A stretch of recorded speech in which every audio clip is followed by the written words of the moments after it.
समस्त पोलिंग अधिकारी मानकु मो नमस्कार।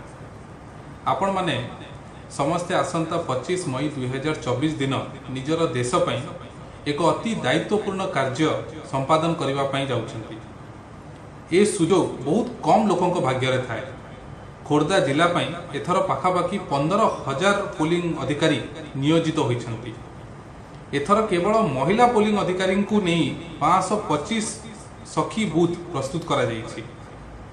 112 भुवनेश्वर मध्य विधानसभा निर्वाचन मंडली रे समस्त बूथ महिला माने परिचालना करिवे बोली आमे जानी नित्यांत आनंदर विषय। एहा छड़ा भिन्नक्षम बंधु माननकु नै 8 गोटी बूथ प्रस्तुत होइछि। युव पोलिंग अधिकारी माननकु नै 40 टी यूथ बूथ प्रस्तुत करा जाइछि। आपण माने समस्त सुचारू रूपे एहा संपादन करिवार योग्यता रखंती। आपण मानकर सफलता समाज को वार्ता देव जे समस्ते गुरुत्वपूर्ण कार्य करबा पई सक्षम।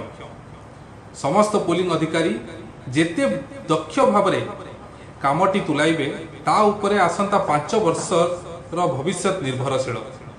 सैनिक माने सीमारे रही आम देश को सुरक्षा देला भली भारतीय गणतंत्र रो सुरक्षा वर्तमान आपण मानकर हाथ रे।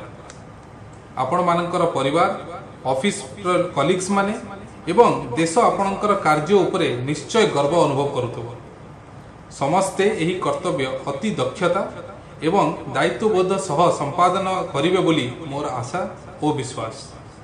समस्त को मोर शुभेच्छा एवं शुभकामना। धन्यवाद। नमस्कार।